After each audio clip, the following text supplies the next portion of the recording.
વિદ્યાર્થીઓ, ગઈકાલના વિડીયોમાં આપણે જોયું વર્તમાન કાળ, યસ્કન ભૂતકાળ અને સામાન્ય ભવિષ્યકાળ.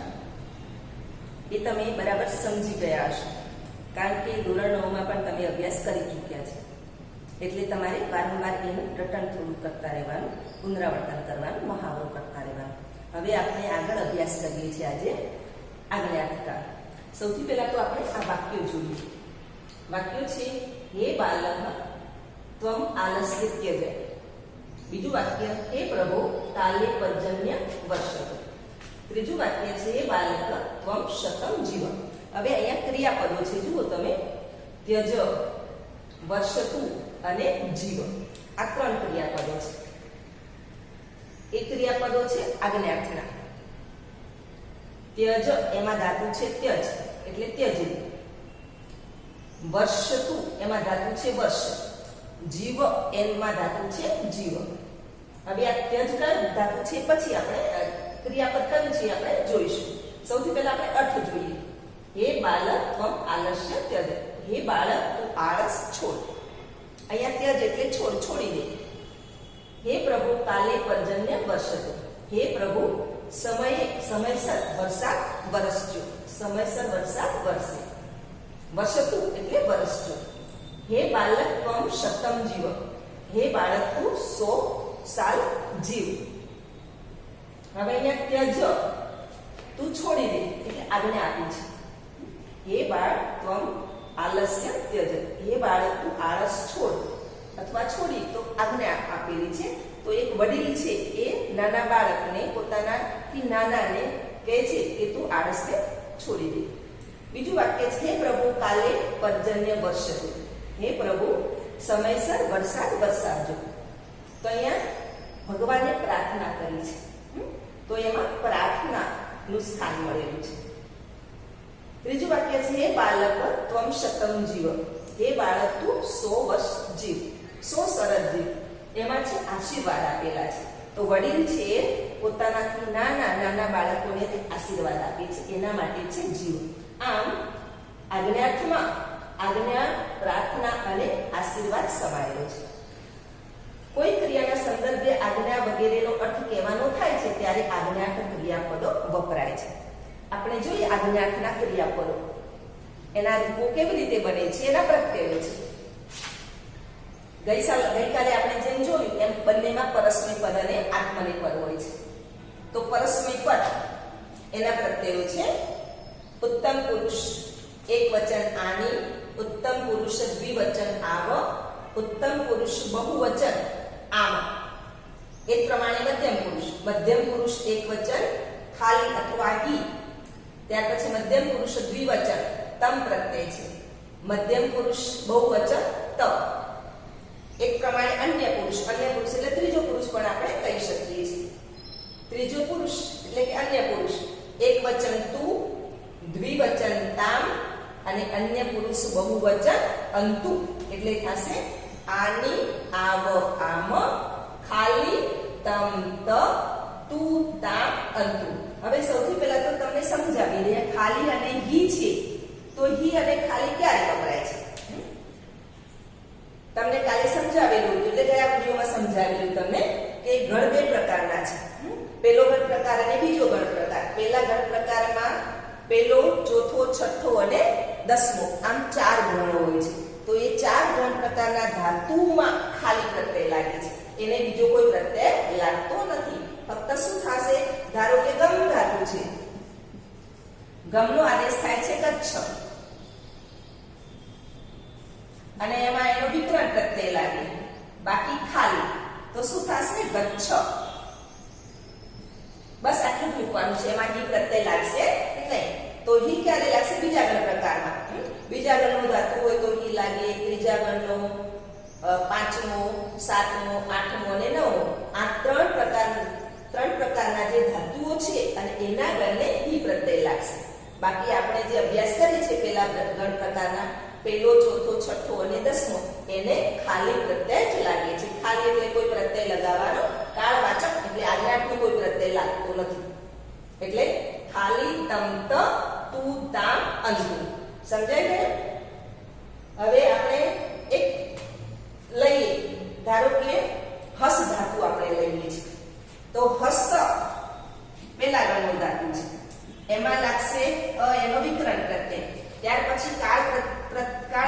પ્રત્યય લાગે આની તો થશે હસાની. ગયા વિડીયોમાં જોયું હતું તેમ આપણે અત્યારે પણ આ જોઈએ છીએ. પહેલો ગણનો વિકરણ પ્રત્યય છે અ એટલે અ લગાડે એટલે થયું હસાની. તો એના રૂપો બનશે હસાની, હસાવ, હસામ. અહીંયા બનશે હસ, હસ, હસતમ, હસત, હસતુ, હસતામ અને હસંતુ. હવે એનો અર્થ આપણે જોઈએ. હસાની એટલે અમે બે હસીએ. હું હસું. હસાની એટલે હું હસું. હસાવહ એટલે અમે બે હસીએ. હસામહ એટલે અમે બધા હસીએ. હસ એટલે તું હસ. હસતમ એટલે તમે બંને હસો. અને હસત યાને તમે બધા હસો. હસતું એટલે તે હસે. હસતામ તે બંને હસે. અને હસંતુ નો અર્થ થશે તમે બધા હસો. એટલે આ પ્રમાણે એનો અર્થ લેવાય છે. અર્થને આધારે આપણે આના રૂપો, ક્રિયાપદને આધારે આપણે રૂપો બનાવી શકીએ. એમાં વચન, લિંગ, વચન અને પુરુષને ધ્યાનમાં રાખવાના હોય છે. આપણે બીજું આપણે લઈએ. ધારો કે પઠ ધાતુ છે તો પઠાની, પઠાવ, પઠામ, પઠ, પઠતમ, પઠત, પઠતુ, પઠતામ અને પઠનતુ. ધારો કે લીખ ધાતુ, લીખ છે જે 10મા ગણનો ધાતુ છે, સોરી 6થા ગણનો ધાતુ છે. એનું થશે, એનો પણ વિકરણ પ્રત્યય અ છે એટલે લીખ પ્લસ અ પ્લસ આની તો લીખાની, લીખાની, લીખાવ, લીખામ. અહીંયા થશે લીખ એટલે તું લખ. લીખતમ, લીખત, લીખતું, લીખતા અને લીખંતુ. એટલે આવી રીતે એના રૂપો, ક્રિયાપદો બનશે જે પરીક્ષામાં 1 માર્ક્સમાં પૂછાય છે. પરસ્મય પદ અથવા આત્મનેપદ એ બંનેમાંથી 1 માર્ક્સનું પરીક્ષામાં પૂછાય છે. એટલે આપણે આ પ્રત્યયોને ધ્યાનપૂર્વક વાંચશું અને નોંધે કરશું. એની સાથે સાથે બીજા પાઠ્યપુસ્તકમાં જોઈને ધાતુ લેશો અને પછી એને આ ક્રિયાપદના રૂપો પણ બનાવશો. હવે આપણે આગળ જોઈએ આત્મનેપદ. આત્મનેપદ જે પરસ્મય પદના ધાતુઓ છે એને પરસ્મય પદના જ પ્રત્યય લાગે છે. જ્યારે આત્મનેપદના ધાતુઓને આત્મનેપદના જ પ્રત્યય લાગે છે. એટલે આપણે ખાસ ધ્યાન રાખશું. આત્મનેપદ એમાં એના પ્રત્યયો છે ઉત્તમ પુરુષ એક વચન તો ઐ, દ્વિવચન આવહૈ, બહુવચન આમહૈ, મધ્યમ પુરુષ એક વચન સ્વ, દ્વિવચન ઇથામ, બહુવચન દ્વમ, અન્ય પુરુષ એક વચન તામ, ઇતામ અને અંતામ. હવે આપણે એના ક્રિયાપદો બનાવીએ એટલે ખ્યાલ આવશે કે ક્રિયાપદ કેવી રીતે બને છે. અઈ છે તો અઈનું અઈ રહેશે, બરાબર. આ વહઈ આમહઈ તેમના તેમ જ રહેશે. ધારો કે ભાષ ધાતુ છે, ભાષ એનો વિકરણ પ્રત્યય અ પ્લસ આપણે અઈ મૂકીએ તો થશે ભાષય.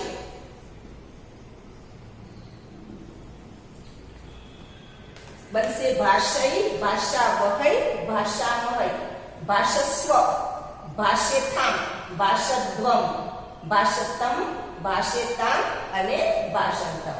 ધારો કે પૂજ ધાતુને આપણે લઈએ. પૂજ ધાતુ છે 10મા ગણનો ધાતુ છે એટલે એને બંને લાગશે. પરસ્મય પદ પણ લાગે અને આત્મનેપદનું પણ રૂપ બનશે.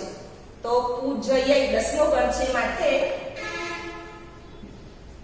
પૂજ પ્લસ અય પ્લસ અઈ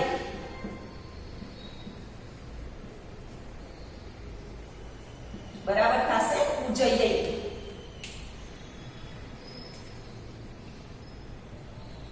પૂજય, પૂજયાવહૈ, પૂજયામહૈ, પૂજયસ્વ, પૂજયેથામ, પૂજયદ્વમ, પૂજયતામ, પૂજયેતામ અને પૂજયંતામ. આ રૂપ પ્રમાણેના રૂપો બને છે. હવે આમાં મુખ્ય રૂપો કયા છે તમારે ખાસ વધુ ધ્યાનમાં રાખવા જેવા. તો મધ્યમ પુરુષ એક વચન બંનેના ઈ અને સ્વ, આને વધુ ધ્યાનમાં રાખશું. ત્યાર પછી અન્ય પુરુષ, અન્ય પુરુષના આ પ્રત્યયને પણ આપણે બંનેને ધ્યાનમાં રાખીએ છીએ.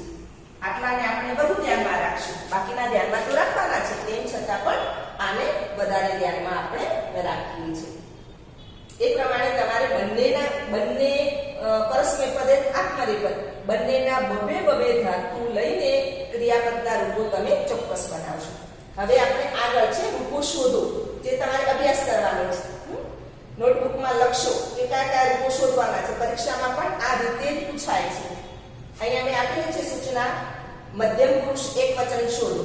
હવે મધ્યમ પુરુષ એટલે પરસ્મય પદનું પણ હોઈ શકે અને આત્મનેપદ પદનું પણ હોઈ શકે. એટલે બંને પ્રત્યયોને ધ્યાનમાં રાખીને તમારે આમાંથી ક્રિયાપદ શોધવાનું છે. અહીંયા આપ્યું છે મધ્યમ પુરુષ એકવચન, તો આ ત્રણમાંથી એક છે તો તમારે શોધવાનું છે. ત્યાર પછી અન્ય પુરુષ એકવચન, તો આ ત્રણ છે એમાંથી તમારે શોધવાનું છે.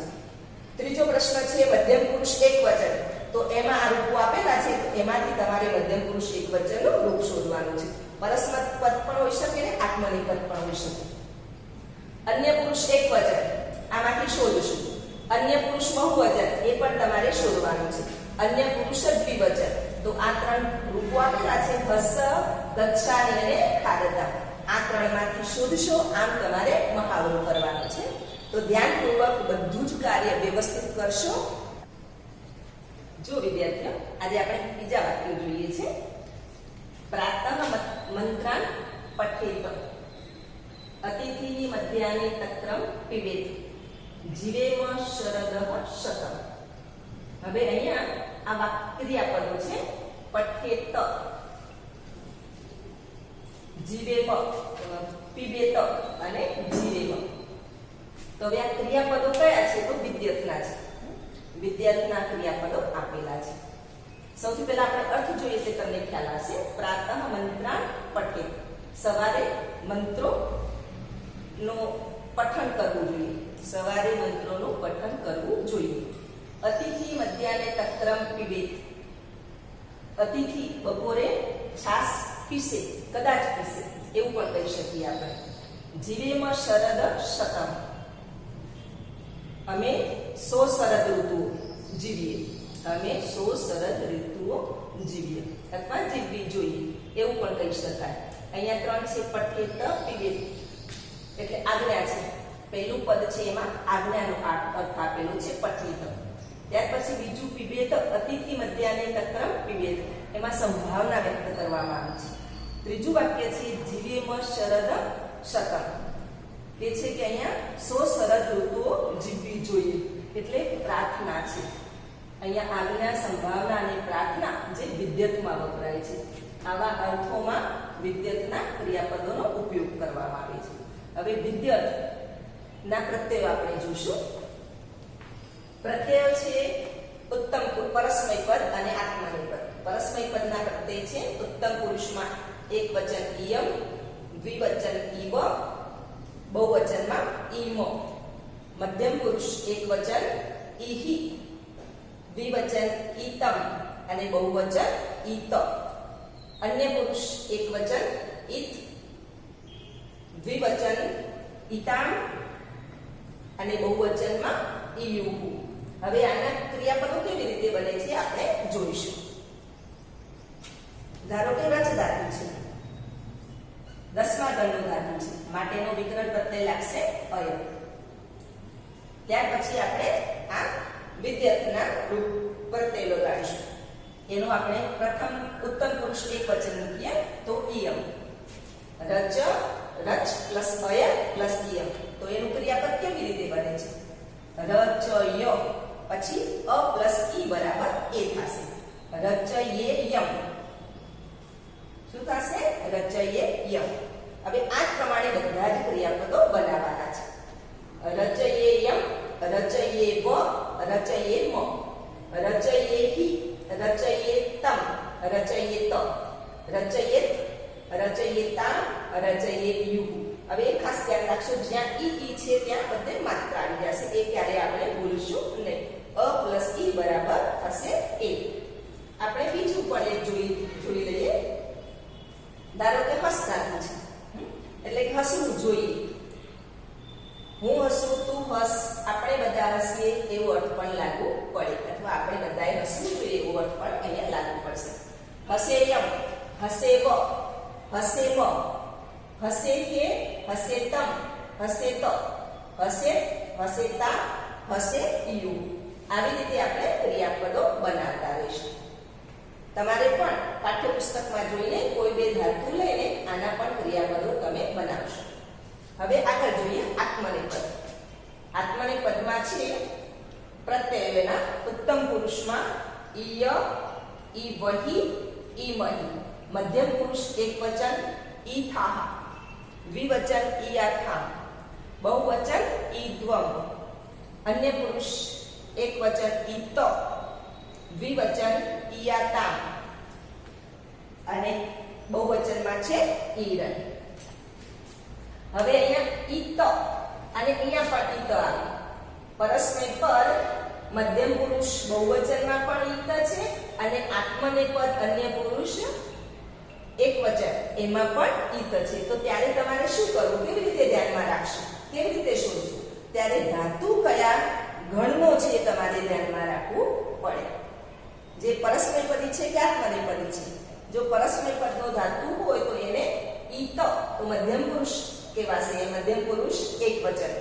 અને જો ધાતુ આત્મનેપદી છે તો એ અન્ય પુરુષ એકવચન કહેવાશે. એટલે આ બંનેને તમે ખાસ કાળજી રાખશો.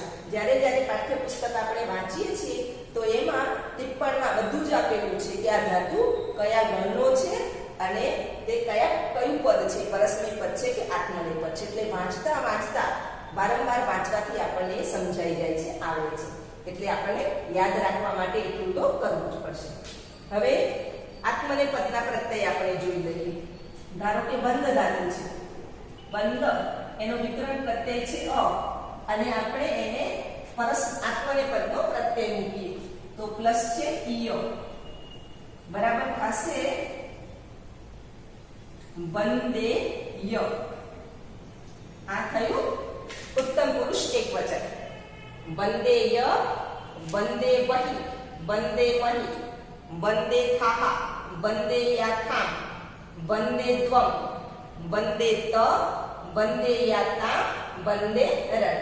એ જ રીતે આપણે બીજો 10મા ગણનો આપણે ધાતુ લઈએ. ધારો કે પૂજ ધાતુ છે તો પૂજેય, પૂજયેવહિ, પૂજયેમહિ, પૂજયેથાહ, પૂજયેથામ, પૂજયેદ્વમ, પૂજયેત, પૂજયેતામ અને પૂજયેરન.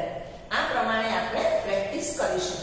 જેટલી વધારે વાર તમે એનો મહાવરો કરશો, પ્રેક્ટિસ કરશો એટલે તમને ઝડપથી આવડશે. ખાસ ધ્યાનમાં રાખવાનું.